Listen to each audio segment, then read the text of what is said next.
We are Memphis Theological Seminary in the Office of Admissions. So happy to be here tonight for our first night of Social Justice Week. Tonight, we will be talking about some of the work that our students and alumni are doing in the community and the effect that they are having on promoting racial justice within the Memphis community and beyond. So I'm really delighted to be joined by a really wonderful group of panelists. So I'm going to go ahead and hand it off to them and let them introduce themselves and when they went to MTS, what degree they did, and what work they're doing now. If you all have questions while we're having this conversation, please go ahead and put them in the Facebook comments, and we will definitely have an opportunity to get to those near the end of the conversation. So I'm going to go ahead and hand it off first to Dr. Karen Todd and let her start everything off for us tonight. Dr. Todd? I didn't know. I would have been unmuted. Okay. So now I know that I'm going first. I am Karen Todd, Dr. Karen Todd, and let's see, my MDiv, I think, was 2017. And I finished my DMin in faith and health with a concentration in pastoral therapy. I did finish that in 2020. So that is my love for the community of Memphis Theological Seminary. And what I do now, because I think I'm supposed to say who I am now. I am the program director of the House of Black Church Studies at Memphis Theological Seminary. So I got to go full circle and come back and work at a place that poured so much into me. So I'm very, very grateful for that. And the thing that we do, how my work furthers racial justice, is really tapping into training in the Black church tradition. So that's kind of what where Black Church Studies will be about, the House of Black Church Studies. One of the focus groups, we had focus groups before, we just formed this, so that you know that. We just started in January of this year. But one of the comments from one of the surveys was that when they left the seminary, sometimes people felt taught but not trained. So we get to come in and help to train those who are going into the Black church tradition, helping them to be able to make that move make that move better from the seminary to the sanctuary. Wonderful. Thank you, Dr. Todd. And we'll definitely have some more time to dive into the work that you're doing at MTS. But we'd love to hear from Judge Blackett. Could you just introduce yourself and tell us a little bit about it? Sure. My name is Judge Carolyn Wade Blackett, and I'm one of the more unusual students from Memphis Theological Seminary. I finished in 2021, a master's degree, thinking very seriously about going and getting a doctorate. But right now I'm serving on the criminal court bench. I've been on the criminal court bench for 28 years. And to be honest with you, I was very, very frustrated with what I was seeing every day. People call 201 Poplar Criminal Justice Center. I call it Just Us, because most of the people there are of brown color, and it's not a place that you think it is. You see the little thing on the bottom of the TV saying that somebody murdered somebody. We do all those. We do aggravated rapes, robberies, murders, and everything else. But what we're also doing is we're affecting an entire population of young people who are going to be our future, because they're walking out of that building with felonies where they cannot find jobs, they cannot find housing, they cannot start families. And so that's what really helped me to decide that I wanted to do something else. And seminary has really made me see that it's not about the penal system, but it's about restoration justice. It's about rehabilitation, because all of us make mistakes. And I think we need to start approaching things from a different approach. And that's how seminary has helped me. Wonderful. Thank you, Judge Blackett. And yeah, we'll definitely have more time as well to talk about the criminal justice system and how much race is involved. Yeah, so thank you for sharing that. Reverend Johan, would love to hear from you. Would you introduce yourself to the participants on Facebook today? Oh, it is a joy to be with this wonderful group of people that I met at seminary. Well, I'm Johan Daza. I'm originally from Colombia, South America. I graduated from MTS back in 2015 with a Master of Divinity. And I'm currently serving as the director of the cross-cultural immigrant ministry here in the US for the Cumberland Presbyterian Church. So basically we serve around 60 different immigrant ministries from different nationalities, different ethnicities, different languages here in the US. And I'm also, along with my wife, we are transitioning to serve in Colombia through the Mennonite Central Committee as representatives for Colombia. So it is a joy to return to Colombia, as that's my home country, but also it is a challenge, especially because when you think of the immigrant community, not only here in the US, but globally, it is something that is it is not new, but it affects a lot of relationships. So before coming to the US, I was a plain Colombian, but then suddenly I learned that I was a Hispanic or a Latino or something else. And those dynamics affect the relationships between the host culture people and the immigrant communities. So, yep, that's who I am and what I'm doing right now. Wonderful, thank you for sharing. Really, you're moving to Colombia. It's a few months away now. Is that right? Correct. We will be traveling as a family at the end of May, and it is a commitment of 5 years to serve there. Yeah. Wow, well, congratulations on that. Really excited to talk about that some more, but let's hear from our last panelist, Reverend Johnson. Can you share a little bit about yourself? Well, good evening, everybody. So glad to be here and be in this, in the presence of these wonderful people. And anytime I have an opportunity to share with Memphis Theological Seminary, I always look at it as a great privilege and a joy. A seminary that means and meant and means so much to me. I am the Reverend Dr. Andre Johnson. I am currently Senior Pastor of Gifts of Life Ministries here in Memphis. We are celebrating this year 20 years of being together in ministry, so we're kind of excited about that. Also, I have been recently named, okay, drum roll, visiting scholar right here at Memphis Theological Seminary. I am so happy about that. That designation not only allows me to continue to do work within Memphis Theological Seminary, but it also allows me not only to teach classes, but to offer lectures and to work wherever is needed. And that is so good to me because, again, this seminary has done wonders for me. And I know we're going to talk about that a little bit later on. I finished back in 2002 with a Master's of Divinity, went from seminary to the University of Memphis and did a PhD in communication. And now I am also the Associate Professor of Rhetoric and Media Studies at Memphis, University of Memphis, and also the Scholar in Resident at the Benjamin L. Hooks Institute for Social Change. And all of that is possible because of my foundation right here at Memphis Theological Seminary. So again, I am indeed grateful and thankful for this opportunity to share. And as we go on tonight, I will be singing the praises even more of Memphis Theological Seminary. Thank you for sharing. That's wonderful. And congratulations on the 20-year anniversary. That's really incredible. Yeah. Are you looking ahead to 25 or are you just shooting for 50 immediately? How about we looking for 20 years and a day? I like that.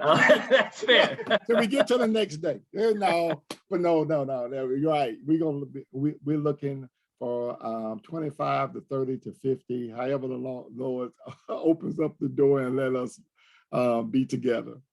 Wonderful, wonderful. Well, I want to go ahead and dive into how MTS has kind of affected your work in racial justice, because so many people brought it up in their introductions.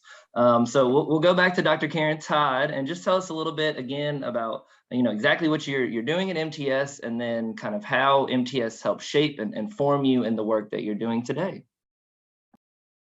So I am, as I stated, the director of the House of Black Church Studies. So MTS, so let me go back. I was trying not to tell the long story. So to make a long story less long, won't be short, but it'll be less long.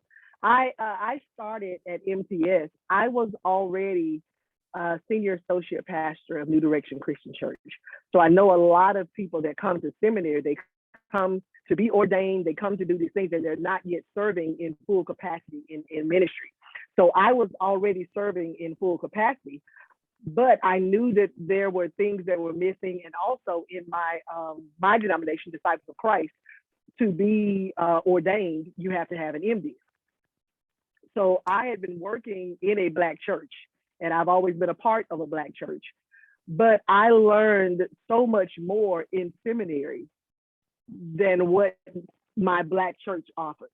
Now, it does not mean we were not, focused on discipleship and all those good, wonderful things that the church does, but there were pieces that I needed, and there was a different community that I needed. So to be in community with people who are of different denominations and that really helped to round out who I was as a servant of God. So I've always loved to learn, and MTS really gave me the space for that. Dr. Johnson gave me the space for that. I think that first grade really let me know, there were more things I needed to learn. So, but one of the things that MTS did is it kind of prepared me for where I am now with the House of Black Church Studies.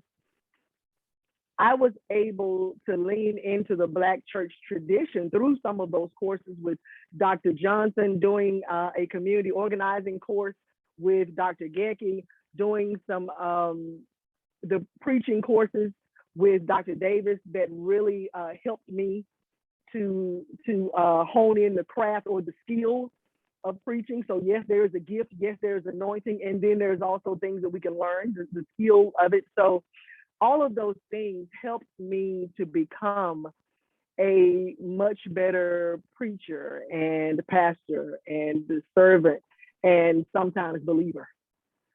It just really helped to kind of round me out so that I can now step in and help with the teaching and training of others based on my experiences that I had at MTS. Wonderful. Yeah, thank you for sharing that. So I'd love to welcome. hear just a little bit more about the House of Black Church Studies. You said that, the goal is to promote learning and institutional health within the Black church. So what does that kind of look like in practice? Are you guys going out into the community? Are you bringing folks into MTS? What does that look like so far?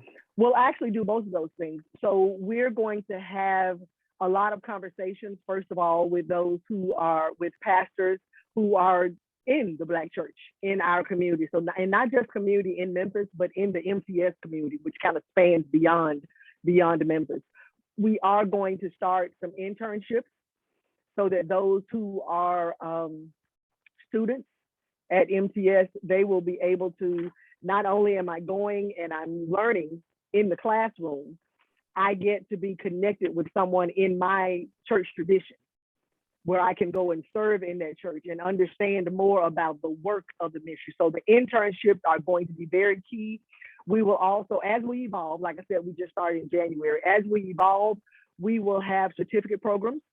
So we will have an Institute of Baptist training. We'll also have an Institute of Baptist Studies and an Institute of Pentecostal Studies. So we will have, I think I went back to my Baptist roots right there, and it was like Baptist training. It was BTU all over again. But the Institute of Baptist Studies and the Institute of Pentecostal Studies. So those will be certificate programs.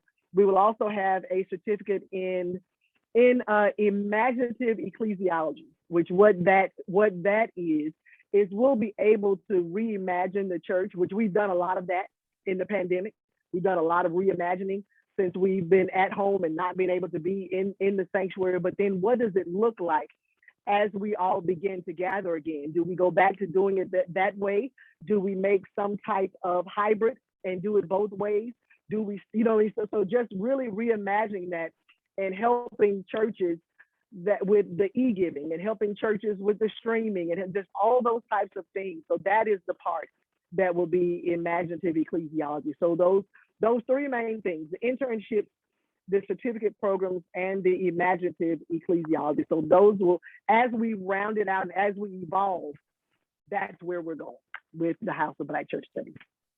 Well, that's wonderful. I mean, to have all those goals in mind after just starting in January is really incredible and a testament to the work that you're doing and that MTS is trying to push forward. Absolutely. So thank you. Yeah, thank you for sharing that.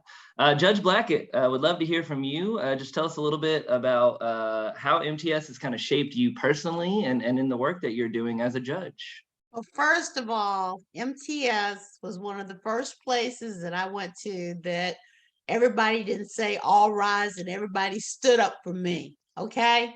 I thoroughly enjoyed it because of the conversation, the expertise, the knowledge that the professors had, and to be able to engage in all kinds of thoughts. There were people that believed in certain things. There were people that did not believe in certain things. And I come in contact with every day people that don't believe, and you don't want to put your beliefs upon them or make them or force them to believe. And what I came away with is that what I really want to do is to meet people where they are. And when I talk about that, I mean in terms of defendants. I mean, a lot of defendants, people just assume that they've had bad lives, but a lot of people just end up that way. Some things happen, mistakes happen. And instead of me sitting there on the bench in a black robe, passing judgment based upon a black and white letter law all the time, I wanted to be in a situation that I could try to understand them just like Christ and ask them to come and sit at my table so that they would understand that there was no difference. There's a difference in terms of the law, but at the same time, they were people, and all kinds of people are met in the Bible. All kinds of people make up the world. And so that's where I had a void in terms of here I was sitting up high on a bench with a black robe, but I wasn't meeting the needs of the people who were in fear of what I was going to do. And I needed to understand that there are all kinds of people, all kinds of problems. And even though, as I said before to Dr. Johnson, I can't protest, I can't get out there and do those things now because I am on the bench, I do make a difference because one thing that MTS taught me to do even better was to sit down, listen, and find out why these people are in court, why they committed the crimes that they did, whether or not they deserve another chance. And one of the things that really turned me around is after 28 years sitting on the bench, when I found grandfathers taking the stand, telling me that I had put them in jail 20 some years ago, and they were pleading for their sons and even their grandsons to be placed on probation. That's when I realized that the system is broken. There's no need for 3 and 4 generations to repeat this. At some point, when do you get it? So obviously what the Black Book says in black and white letter law is not meeting the needs of the people. It's not making any sense to people. And I'm trying to find a way through racial and social justice to make them understand that we all sit at the same table. Wow. Yeah. Thank you for sharing that. That is a really powerful testament and story And it's really diving into that idea of that everyone is human, right? Everybody needs somebody, like you said, everybody makes mistakes, and that you need to listen to people and see where they're coming from, and not just judge them immediately. So it's just incredible to hear that story. Thank you so much for sharing. Reverend Johan, would love to send it over to you. Tell us a little bit about your time at MTS and how it shaped you personally in the work you do around racial justice and specifically immigrant justice. Yeah, well, one of the things is that I am a Cumberland Presbyterian minister, and Memphis Theological Seminary belongs to the Cumberland Presbyterian denomination. So when I think as a Cumberland Presbyterian, there are many aspects related to my ministry, but also related to the scholarship from MTS. And when I studied at MTS, I was a new immigrant coming to the United States. My English was so broken that Dr. Johnson knows very well how broken it was, because my first semester I was taking a class with him.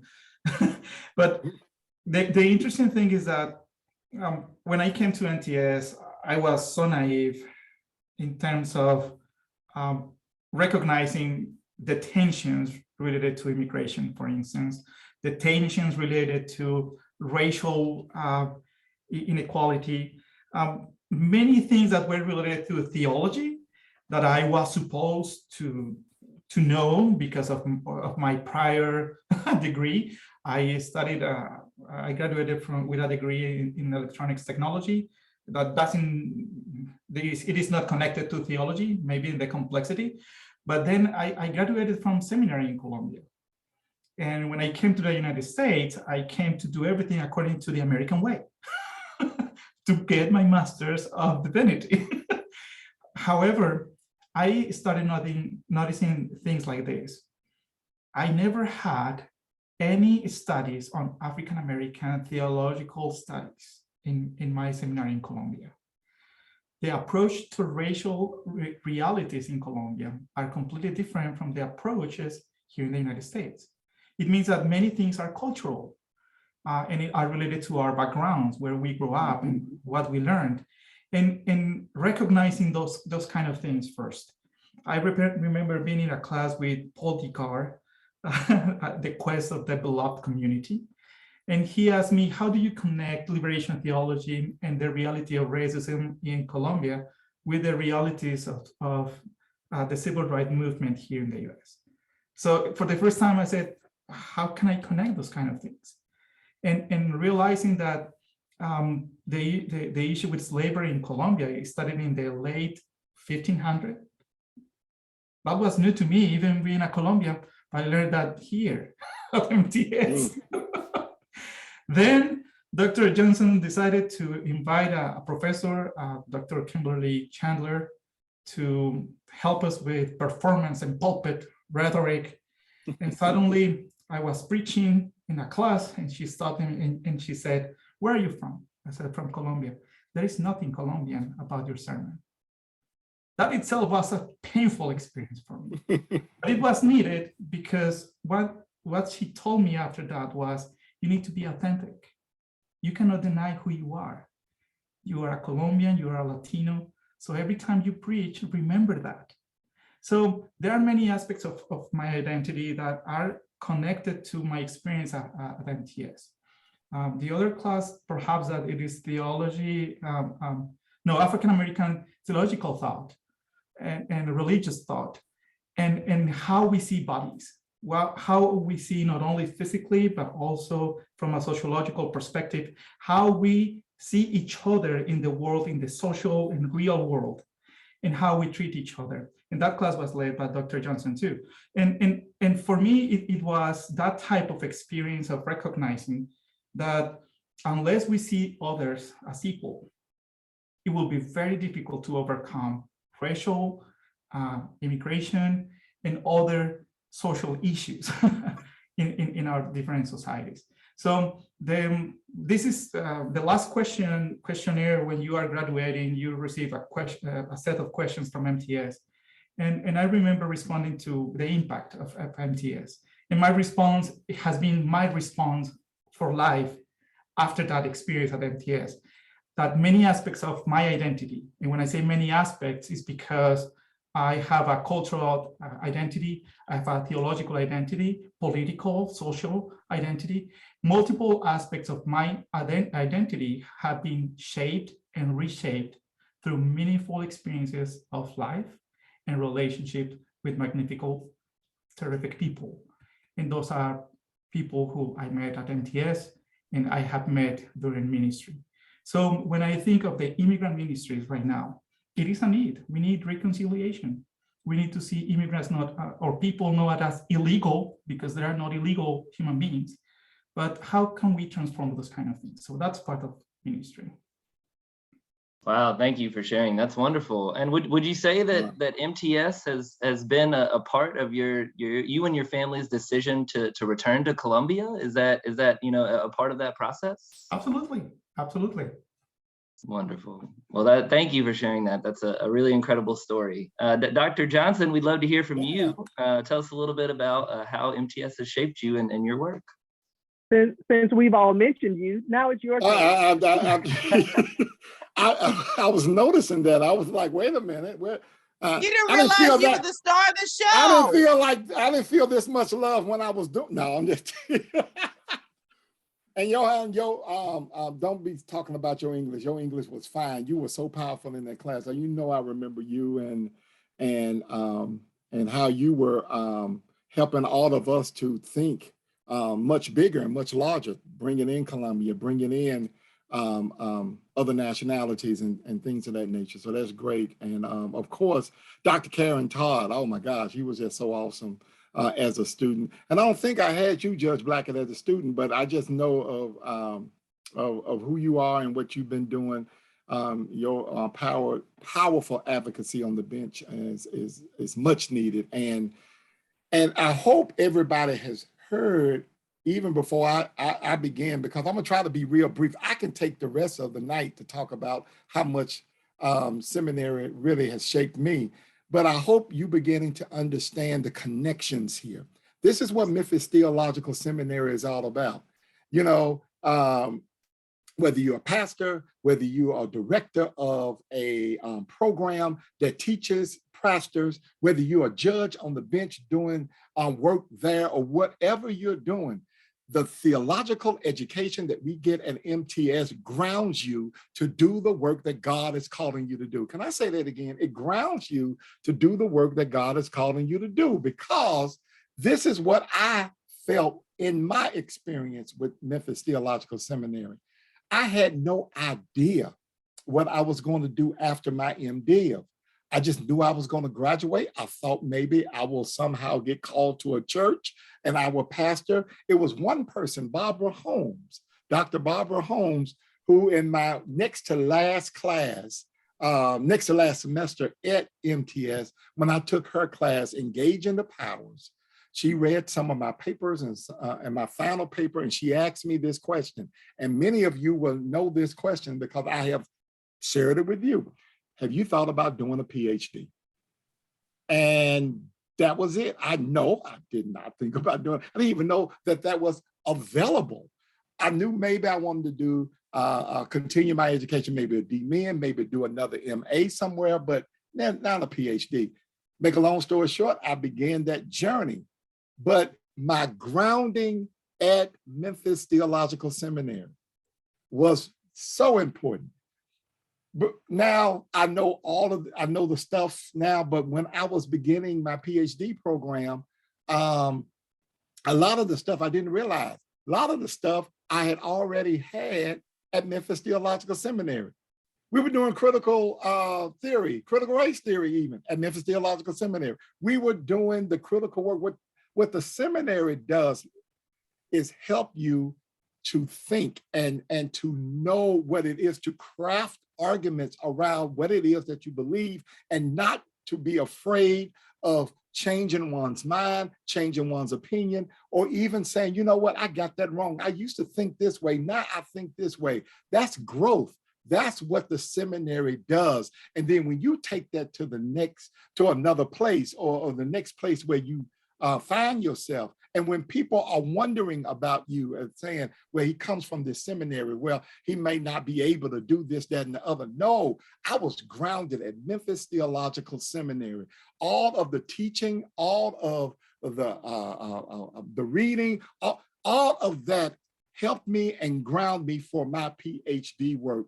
And also taught me as it relates to being a pastor, as it relates to being a community organizer, an activist, and all of that. What MTS gave me was the theological grounding that I needed to do the things that God has called me to do.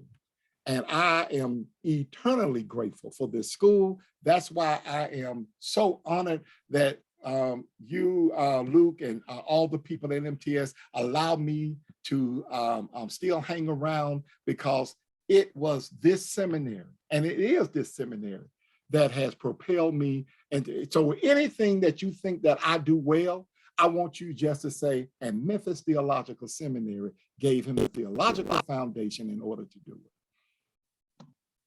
Thank you for sharing. That's wonderful. And the work that you're doing is a real testament to that. So I've heard a few people kind of bring up this idea of the connections that you make at MTS. And so I'd love to dive into that a little bit more. And what I'll do is just kind of open it up to the floor. So if anybody wants to share first, we don't have to go in order, just feel free to go ahead.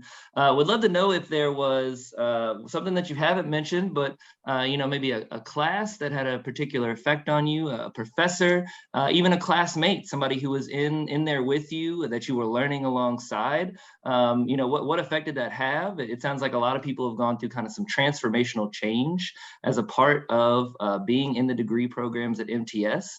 So does anybody have, again, a class, a professor, or even another student who changed your mind or helped you see bigger things or anything like that? I've got one thing to say.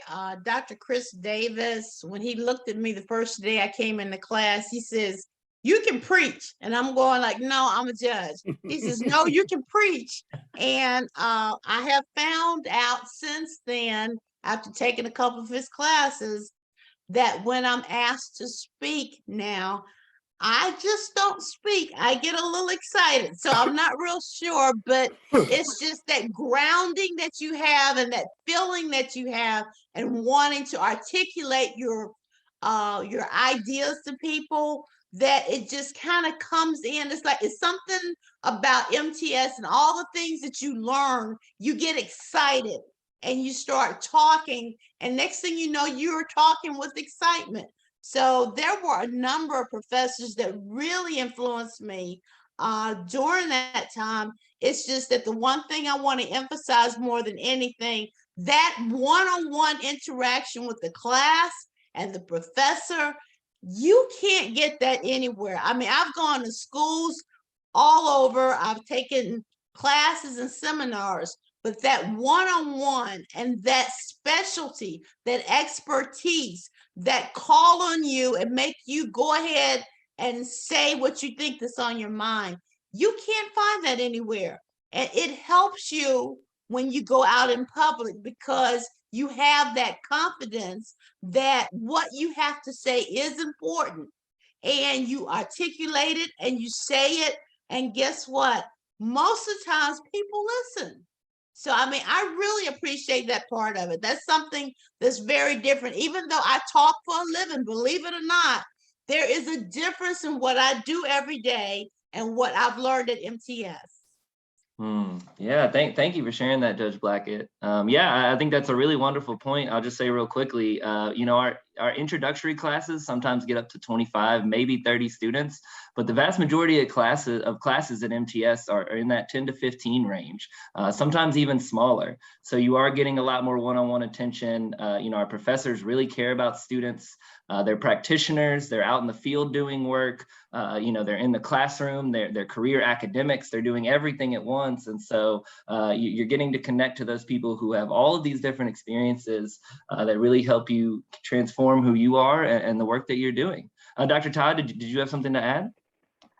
Yes, I wanted to just to slide right in behind Judge Blackett when she was saying about being your voice being valued. where we know that you have something to say. As we're talking about social justice and as we're talking about racial justice, one of the things that I will say about MTS is it's not something that the school wants you to think happens, wants to teach you to make it happen in the world, and it does not happen there. So as an African-American female, my voice was heard. They understood. I could be authentically who I am, which is sometimes dangerous. But anyway, I could be authentically Karen and still be shaped and still be transformed without deciding that I have to silence my voice and become someone else or become something else. They have there's an amazing art and anointing and skill that takes each individual person and helps them to become the best version of who God has designed them to be. And that is what I found at MTS. Yeah, thank you for sharing that. And that's what most of our classes are, right? They're not a professor stands up at the front and lectures for an hour or two. It's open conversation, it's dialogue, it's challenging your beliefs, but not to say that your beliefs are wrong, but to say that why do you believe those things? What can you find in your theological foundation for why you believe those things? And then that's important because you want to spread your views and your values, right? And so you need to have that reasoning down. Reverend Johan or Reverend Johnson, would you guys like to share about this particular question? Well, I share some of the experiences I had while being at MTS. But I have been thinking of, for instance, when we think of ordained ministry, at least in my denomination, we don't ordain pastors, we ordain ministers. And I think that is reflected at MTS. MTS, perhaps as my supervisor says, Milton, he will say that ministry is like a door where you open the door and you see many possibilities of ministry. And I think MTS offers that more than just the ordained pastoring. I don't know how you call it in your denominations. You're required to study this or that. It is more the opportunity to explore ministries. For instance, I was not familiar with the violence in Memphis until I did my chaplaincy practice at Regional 1. And then I realized, oh my goodness, when I think of Colombia, that has been one of the longest armed conflicts and violence in the world. And I came to Memphis and I saw that and how ministry can be providing something real to support those who have been victims of that, of physical violence. That was amazing. I was at MTS when one of our professors, Dr. Ramsey, invited Child Advocacy Center to come to us to talk about the realities of abuses against children, violence against them, and again, seeing this is part of my education. And now that I'm doing my doctoral in intercultural studies, for instance, learning that in the New Testament class, we were talking about honor and shame. We were talking about the cultural reality. And when you study from the sociological perspective about those kind of topics, that's everywhere. All the world is full of honor and shame, for instance. But when you take that from the New Testament or from the scripture, that's meaningful. So, and also the relational aspects. We didn't agree with everything. That's because that's part of the dialogue. But listening to one another and learning from one another, learning from our professors and classmates, that's meaningful. And I assume that that's still part of that experience at MTS.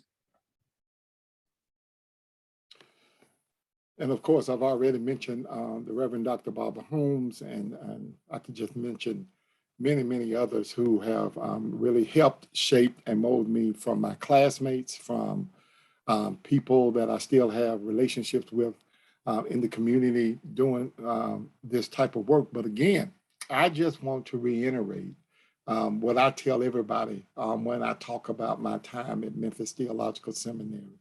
I had a wonderful time. It was a great time. I'm like you, Dr. Todd. I did feel heard, and I felt like my voice definitely was appreciated. And then again, though, I came as a sponge looking to soak up just about everything.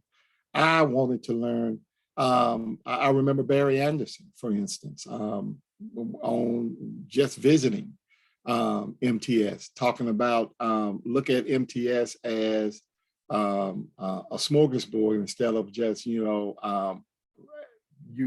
have to eat this or you got to eat this. You're going to get the whole buffet. And so you are going to decide. And so that's education versus indoctrination. So the whole point of what I was saying earlier about laying the theological groundwork and laying my ways of thinking and how I am thinking about who I am in relationship in the world, but also bringing it back to social justice and grounding it within a theological outlook was so important to me. And MTS gave me those elements. Instead of just saying, this is how you should think, they said, here are all of the different interpretations and different ways of thinking about this. Now you craft your argument about how you're going to live in the world. And I remember Mitzi Manor telling us to, okay, fine, but just be authentically who you are within your interpretation. In other words, your hermeneutical foundation ought to be authentic. You should not, okay, here's a situation here, or here's a situation here, or here, let me switch it. No, be grounded in something. So I found myself grounded in liberation and social justice. And that's what I believe that the gospel is all about. So all of that, all of who I am comes out of that. And I would have never received that. And I can say never, because I just don't believe I would have had I not spent my time and graduated from Memphis Theological Seminary. Yeah, thank you for sharing. I really loved what both you and Reverend Johan said about kind of all the possibilities that open up when you attend MTS. I think one of the really incredible things about our seminary is you have the opportunity to dive into classes and subjects that you're focused on. So you come and do a Master of Divinity here, you can take extra classes in chaplaincy studies. You can focus on youth and young adult ministry. You can dive into what we're talking about this week, social justice.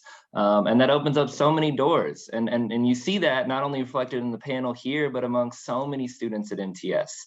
I have the pleasure of working with so many people who apply. I work with students who are fresh out of college, 22 years old, want to be ordained ministers who are coming to do their MDiv.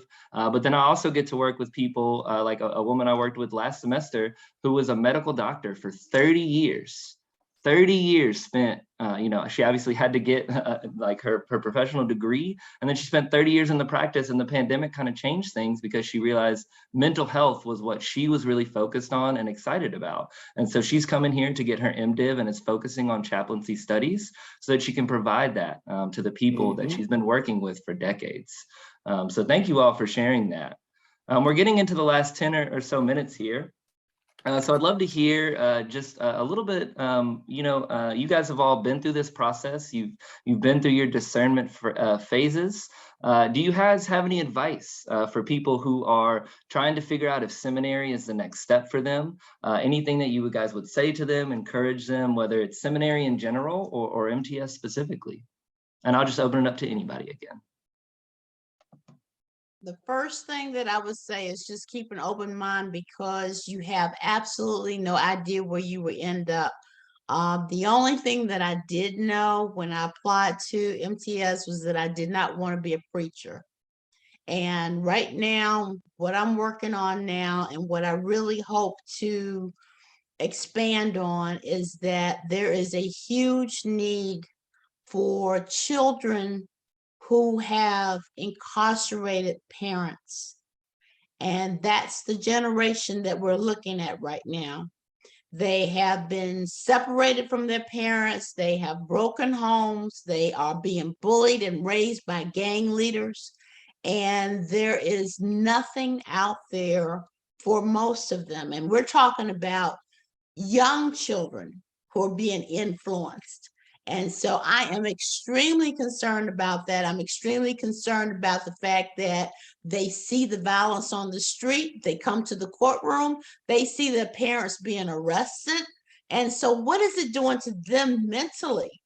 and why and how and in what way should they look at the justice system. So that seems to be, for me, the one thing that I really want to concentrate on, to take it a little bit further, because not a lot of attention is being paid to those children. And those happen to be the future of us in terms of how they feel, how they will react. How do you tell somebody whose parents are locked up that they can be somebody? So that's where my interest is right now. And that's coming from MTS. That's coming from them saying, you have to be the change. You can't just sit on the sidelines. You have to join the team and get out there and fight for someone. So that's what I mean, that's what I have to give at this point. It's just that it has taught me that you can't just sit on the sideline and give your opinion, but you have to stand out there and do something about it. I think in my case, before coming to the US, that was 11 years ago, over 11 years ago, we were working, my wife and I were leading a pilot program with the Mennonite Central Committee, bringing young adults to the real world, working with displaced people by violence in Colombia. Then having the opportunity to come to the US, to Memphis specifically, because of the opportunity to study at MTS. Now that I'm thinking that we are returning to Colombia, I feel equipped. I feel that I have learned things that I never imagined or envisioned 11 years ago. As I shared earlier, there are many aspects of our identities. When I said identities, it's all of us here represented. We come from different backgrounds, but when we have opportunities to embrace dialogue, because the Memphis Theological Seminary offers that, that's where we can find each other as equal and see the world with different lenses in order to work again with them. So I think that if you are discerning about seminary, don't get your mind second thoughts. It is an opportunity to explore your call in ways that you can imagine. And you will be blessed at the end, because God's call is always perfect for us. And if we follow that call, we will follow feeding our ministries. And I think that that's a reflection of what I see here in this group of people. And that's what I see in my life. I just kind of going back to something that Dr. Johnson said. He talked about how theological education grounds us in the work that God has called us to do. And even when we don't know what that word is. So I just wanted to, I knew when I came what I was doing. I had no idea what being open to the where I could become or where I could wind up. I actually became a, once I got my MDiv, I started right into the DMin program to go into the pastoral therapy track of the DMin, faith and health. That was something, I was already a certified coach, so that was something else that I wanted to learn. When I was getting that degree, I was in a room with maybe 7 out of the 10 people in the room were chaplains. So I was able to, I would listen to them, and there was a language that they had that I wanted. I wanted to be able to listen like they listened and those types of things. So when the pandemic hit and a lot of the world slowed down, I actually had an opportunity to spend a year in the CPE program with Methodist. So I was able to do, to get 4 units of CPE, actually work as a chaplain in the Methodist system. And then coming out of that, actually during that time, I was asked to become an interim pastor. I did that. That helped to shape me more. And now with the director of the House of Black Church Studies, God is, doors continue to open. All of those things are, I'm able to walk through those doors because of what happened for me and to me, and sometimes through me at MTS. So I was trained and transformed and all those amazing things at MTS. So when these opportunities come that we don't always know are coming, I was ready and I was prepared to accept those opportunities and those challenges. So, yeah. I guess I would like to say, just echoing everybody else's answers. I want to say, just be open and just know that this is graduate school first, and it's not Bible college or anything like that. It's a graduate program and all of that, and be ready to read and write and think and all that good stuff. But here's why I'm going to be hesitant on saying that, even though I just said it. That's a rhetorical device. You say something, I ain't going to say anything about this, and then it's already said. Anyway, I would like to think, Luke, that we have so many now Memphis Theological Seminary graduates that are serving out here in the community, that I think, hey, everything should be out now about that great building that sits at the corner of East Parkway and Union, that we are the place where, if you really want to, and I think Judge Blackett speaks to this. You talked about the doctor for 30 years. People with full careers outside of the church or outside of traditionally religious type of institutions are finding homes and places at Memphis Theological Seminary. Why? The intellectual acumen, yes, but also what we are teaching and what we are sharing about how to be in the world. And that's important, because sooner or later, when you have those moments of reflection, when you're by yourself, you really want to figure out a way. What am I here for? What is the reason? Why am I in this place? Or, as Dr. Todd eloquently said, that, hey, what seminary does is offer you opportunities that you did not even know that even existed. I used to serve as a hospice chaplain when I finished my seminary. I was a hospice. I didn't know anything about hospice or hospice chaplaincy until I went to Memphis Theological Seminary.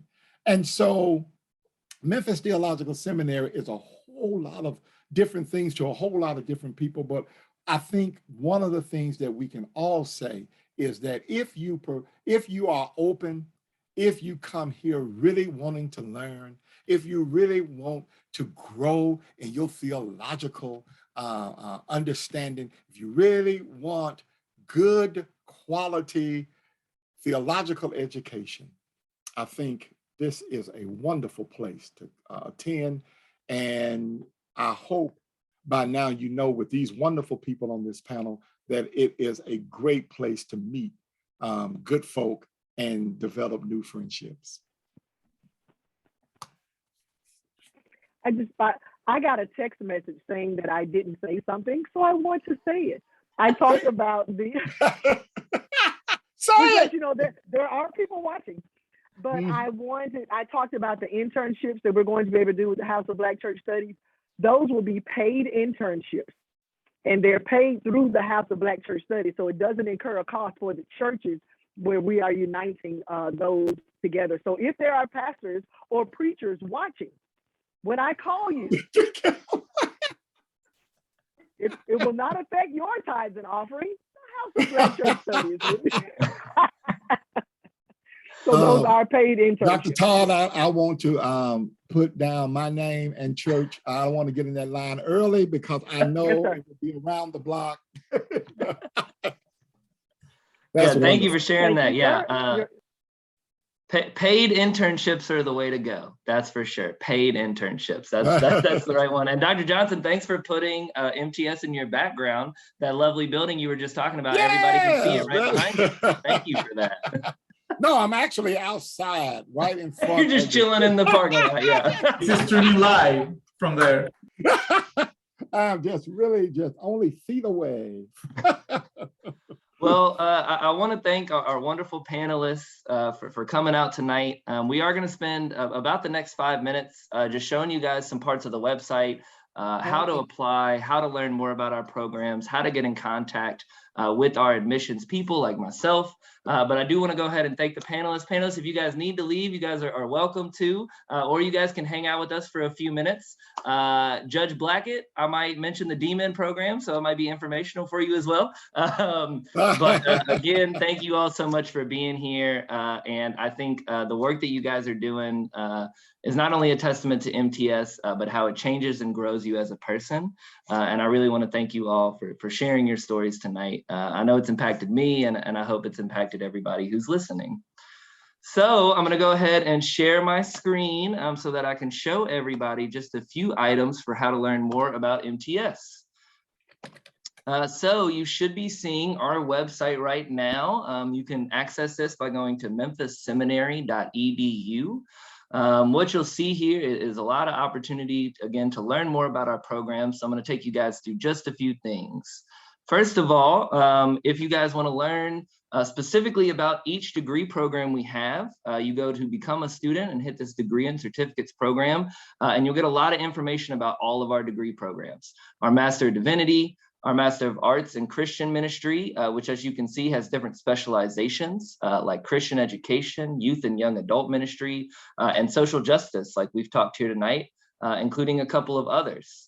You can also learn more about our Doctorate of Ministry program, and I'll just show you guys this real quickly. We have a lot of doctorate programs. We're doing 5 this year in 2020-22, and we're doing another 5 in 2023. So a lot of opportunity, a lot of different tracks to choose from. So if you would like to learn more about these programs from our wonderful admissions office, this is how you connect with us. Hit the schedule a visit at the top of the page. It's on every single MTS page, so you can always access it. And you have so many opportunities to learn more. You can request information and we'll reach out by phone and email. You can schedule a visit and come to campus, come talk with us in person, or do it virtually if that's something that's easier for you. And then we have lots of other information. You can see what our campus looks like, and we have different information sessions like our Master Degree Preview Day that's coming up next Monday, where you get to sit in on a class and learn everything about the admissions process. And then I just wanted to shout out the rest of our week for Social Justice Week. This was just night 1, and we will have so many more opportunities to learn about the different alumni who are doing incredible work in Memphis and beyond. So tomorrow we're doing food justice, and then followed by educational justice and housing justice. To join us, you guys can come here and you'll see a little link right here. Click to reserve your spot and you can sign up for as many as you'd like to attend. If you're like, Luke, how do I apply? I'm already ready because of these wonderful panelists. They've gotten me so excited. You go to this apply page up at the top, and what you will find is not only the application, but a step-by-step application process, putting in the online application. We are actually waiving our fee right now, so applications are completely free. So hopefully that encourages some people, getting us transcripts and so on and so forth. If you guys reach out to us, we can also just send this to you by email so that you guys have it right in your inbox, and it makes it as easy as possible to go ahead and to apply. I'm going to show you guys 2 more quick things. Wanted to let you guys know that we have put out our fall class schedule, and I'm showing you guys this not for you guys to look at all the detail of all the classes and the times and stuff, but just to let you know that we have so many different types of classes because we want to be as flexible as possible for our students. We know that many students who are coming to MTS have families, have jobs, have 2nd, 3rd, and 4th jobs like Dr. Johnson, and so it's really important that we provide different opportunities. So there are classes that that you can choose whether you come on campus or attend it virtually. There are classes that are completely online. There are classes that are completely online that are asynchronous, which means there aren't even scheduled meeting times. So that's definitely our most flexible opportunity. So a lot of opportunity to do the degree program that fits to your schedule. That is definitely possible at MTS. And then the real quick final thing I wanted to show you guys is our wonderful page for Memphis Theological Seminary. You guys can come here and find out so much information about our programs, about, there's us right there talking, that's awkward, and so many other things. So please feel free to check out our Facebook page. We post lots of helpful information there all the time. So I do want to thank our panelists again for hanging out with us. Such a wonderful conversation. We will be definitely posting this on YouTube later on. So thank you guys so much, and hope you guys have a wonderful Monday night. Bye-bye, everybody.